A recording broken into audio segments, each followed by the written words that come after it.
We do have a quorum. Melissa is not here yet, but perhaps she'll be here. First order of business is to accept the minutes of the December 21st regular meeting. So moved by Phil. Second by Lauren. Is there any discussion? Hearing none. All in favor? Aye. Aye. Visitor comments and petitions. There are a couple people on the Zoom call. I see Jim Mitchell, Terry Sanderson, Doug Weldon. Is there anything that anybody would like to address right now during visitor comments and petitions? Doug, go ahead. Yeah, I'm just here to hear whatever the latest is on the ferry. Great. With that, it looks like no one else. Other folks are, of course, everybody's welcome to listen in. Moving on, the ferry service update. I did see a few emails go back and forth from John King and the ferry service. And John has asked to create a committee to work on Islesboro's emergency response, with the members being John King, Earl McKenzie, and Phil. And I would propose that we create such a committee tonight and see what, if anything, will come of that in terms of a working group just to figure out what the town might be able to do for emergency response. And I know that John has been in contact with other folks on specifically North Haven and Vinyl Haven, talking about their situation and potentially cooperative solutions. And so I think it's a reasonable thing to create a committee and see what that group can do. And if that's the will of the board, I would entertain a motion to create that committee. So moved. Moved by Lauren. Second. Second by Shay. Is there any discussion? Hearing none. All in favor? Aye. All right, committee is created. Do we need to do anything else, Janet, for creating a committee? Are you calling it an ad hoc committee, or do you envision this long-term? Well, I think this is going to be, yeah, ad hoc for the particular purpose of addressing emergency response. All right, so I should probably type appointments for the next meeting for you to sign. Sure. And I did have a conversation with John King about this committee, and he is planning on noticing meetings. So anybody who wants to be involved, including Doug, could be part of those meetings. And also he asked about access to the town's Zoom account, so he could have longer meetings, because he says he has whatever temporary account that cuts off after half I'll hour. check with 45 Tina, minutes. because I know it's just a matter of finding a time. Yeah, so anyway, So I told John that I thought we would be able to make it work with a longer meeting through the town's account, but that will be shaken out down the road, I guess. I don't think there's any more update on the ferry service that I'm aware of. I know there have been some concerns about the minutes from the last ferry service advisory board meeting, perhaps not as accurately reflecting what was said or the sentiments of the meeting. And so I think there's a little bit of discussion about that, but otherwise, I believe the emergency response issue in Swans Island remains a significant concern. We've had several emergency trips here on Islesboro since that discussion, and they have gone. I have not heard of any other issues, which is great. I have talked to several crew members on the ferry, and had, positive responses and positive discussions with them. And my understanding is that there is a union negotiation that's taking place in the near term. I want to say in March or April. And so that this is perhaps something that's going to be on the table for that, which is good that that negotiation is happening now and not in years where it's more difficult to address it. So to the extent that anything comes up there, we'll have to update it then, but there is that negotiation that's going to be happening soon, which hopefully will help iron out both the goals and expectations for the crew for emergency runs, and try to work that into the contract negotiations with the folks who are working on the ferry. So, Okay. Doug, go ahead. Yeah, just a couple of questions. We apparently did have an emergency run, like I guess New Year's night into Monday morning, because the ferry schedule was changed on I guess January 3rd. I'm not quite sure which day that was. There was a like an overnight ferry run, I believe, for emergency. Do we know, did that go smoothly? And was the ferry the first choice, or was that just because we couldn't locate the captain of the Quicksilver? I don't know the specifics about that run. I think typically the ferry is the first choice for most things. Just because they have all the equipment they need in the ambulance and it's, you know, I'd say almost always, is that true, Phil? Almost always the ferry is the first choice. And so I don't know about this specific call. I don't know if Quicksilver was called. But I suspect that the ferry was the first choice and that the ferry went. Yeah, my hope would be that it was and that it all went smoothly without any glitches. The other question I have, at some point there was a discussion about and I think this was supposed to be done, about the ferry captains getting state phones, which might make the communication with them better. Did that happen yet? Do we know? I don't know the answer to that, but that is something that came up in discussions both at the last advisory board meeting and I think in subsequent conversations with Mark Higgins um, at the Rockland office, or I guess he heads the Maine State Ferry Service. And my understanding was, at least at the last advisory board meeting, the providing a state phone was a way to require someone to have a phone and answer it, because the issue they were having on Swans Island was there was a particular captain who would refuse to accept calls, period.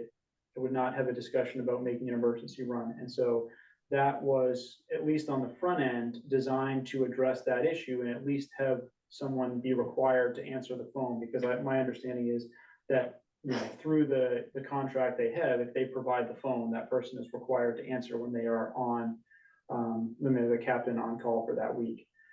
And so I think that this is sort of a follow-up as another thing they could do here, and it was a slightly different issue here, where my understanding was there was a captain who was not as familiar with the process and perhaps was not the one who was called for an emergency trip. And there was a miscommunication because there was not clear sort of a call tree about who to call and how to get in touch with them. And so that resulted in a trip here not running, but it's a related but different situation than somebody who's refusing to answer the phone in Swan. Yeah, I believe in the situation here from what I understand, and again, this was in the Ellsworth Island News too. The captain said he never got the call, Right. and yet the crew said they did call. So you've Yeah. got a conflict there that a state phone, it seems like, would resolve if it's implemented here on Islesboro. I would hope it would be. Right, and I think part of it is not just a state phone, but now that the issue has come up, I think that when you have fill-in captains and fill-in crews, and there just needs to be a procedure in place so that everybody is clear who is on and who should be receiving that phone call if the phone call is made, so that it doesn't go to the wrong place by mistake. And certainly it doesn't hurt to have a state phone for all those people so that those numbers are, you know, they're not going to change if somebody gets a new cell phone or something. So, Yeah, do we know if they are developing procedures for that? I believe Fred has been in contact with Mark, and I know that Fred has been working on procedures locally, so I don't know that Fred has had that conversation with Mark Higgins, but I suspect that he has. Okay, all right. Thank you. Yeah. Any other questions before we move on? Hearing none. Sea level rise update, Shay. We did learn, just before the holidays that we got the second $50,000 grant to fund the, engineering study. We're working through a couple of questions with them and hopefully we'll have a signed contract here in the next week or so. We said, right? I think it was sometime mid-January, they anticipated having the paperwork ready for us to sign. And that is all I have. Hopefully we will be getting applications for the planning position that's posted on the website. Great. Is that going out, Shay? It had been delayed getting on the website, so I don't know how widely it has been distributed yet. But now that it's on the website, it will be a lot easier to blast. Sure. I just this afternoon, put it on the MMA site. Oh, great. And I'm trying to put it on the site that Jeremy Martin Camden mentioned, the APA Northern New England chapter of, planning organizations. Awesome. Because the lady who I talked with said it was free, but when I get in there and did my thing, it looked like it's not, so I must be in the wrong site, so I'll correct that tomorrow. Awesome. Thank you. And if you knew of another place that we should post it, those are the two that Yeah, I was gonna send it out through the networks of resource folks that we've been working with, and if they have specific suggestions, I'll send them on to you for, kind of officially post for listserv type things. okay. That sounds good. Any questions for Shay before we move on? Hearing none. Update on the municipal building project. Lauren, do you have an update today? No update today. Oh, we're gonna leave it on the agenda though.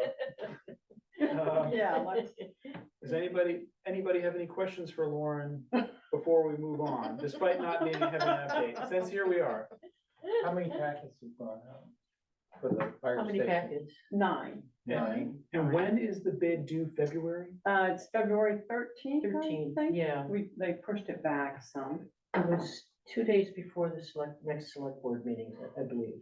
No, the day before the next select board. Great. Well, I hear there may be some folks who have time to do this project. I hear that, I mean, Good, we'll good. see, but I fingers crossed. Yeah, yeah. Is anyone interested in how much money we've taken in donations? Sure, let's put that on the record. This is just what I physically have, not what people say they're gonna pay next year. Yeah. $718,268. Great, and that's roughly halfway where we're trying to get. Yeah, Great. yeah. And I know in January, there's another 150 definitely coming. so. I have talked to Arch and Linda, who are both very optimistic about She's so, the numbers, so Yeah. that's good. yeah, so that's exciting. It's a lot, yeah, it's a lot of money. Amazing. Yeah. All right, upcoming meetings and subcommittee reports. Planning Board, January 9th, 5 PM. Municipal Building Project, January 17th at 5 PM. And Harbor Committee, January 19th, 6:30. Town Manager's Report, Janet. I didn't really have much to give you, as Phil said, this is it. But I got the minutes and the agenda.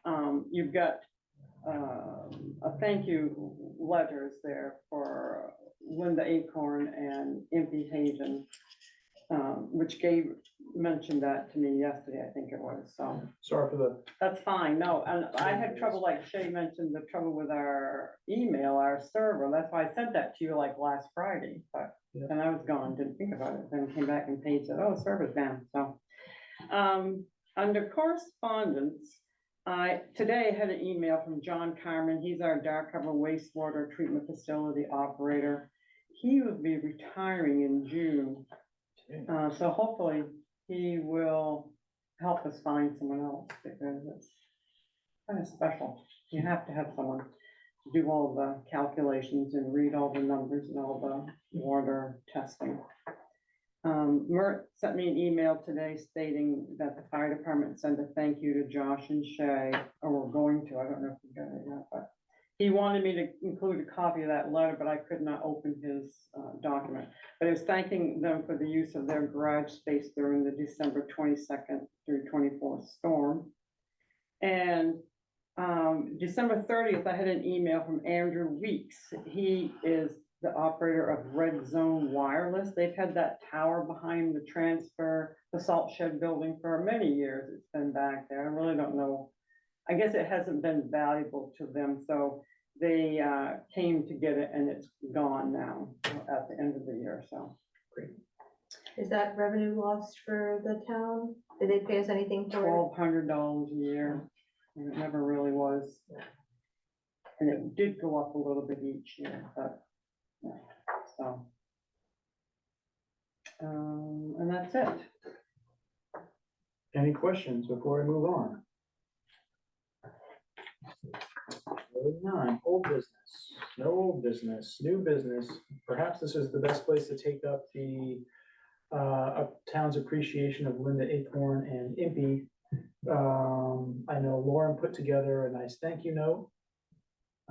Thank you. Maybe I'll read that. Thank you for the. Read it into the record. On behalf of the town of Islesboro, the select board would like to thank you for your 24 years of service with the Maine Department of Transportation and therefore our island community. We understand the challenges of your job and are grateful for your patience and steadfast graciousness despite the vagaries of weather, customers, and ever-changing demands of the position. We will miss you on the line, but look forward to seeing you as a retiree around town. Our sincere thanks for your stellar service to Islesboro. Well said, Lauren. Very nice. I would entertain, entertain a motion to sign these, both to Linda Acorn and to Elizabeth Hayden. I guess that's in, oh, no, it's in, I just like, I guess that's how we, and in this, how she ought to be referred to. So moved. Great. Moved by Shay, second by Phil. Any discussion? Hearing none, all in favor? Aye. Aye. It's unanimous. No, Okay. There is no other business. Next on the agenda is approving warrant number 14 for year 2023. So moved. Moved by Shay, second. second by Lauren. Is there any discussion? Hearing none, all in favor? Aye. Okay. Appointments, we are not going to handle the appointments for the Islesboro Emergency Response Committee today. That'll be next week, or next meeting, I should say. Chair comments, no comments today. Vice Chair comments, Shay. No comments. No comments from Shay. Lauren, No comment. no comments from Lauren, and Phil gets the last word. No comments. No comments from Phil. With that, I will entertain a motion to adjourn. So moved. Second. Moved by Phil, second by Shay. Is there any discussion? Hearing none, all in favor? Aye. Aye. Everybody? I bet you Melissa's not gonna vote. Was there an away game today? There was, it was a middle school game, so I don't know if she would have been here, but, actually, one thing it could have been, if she's like me,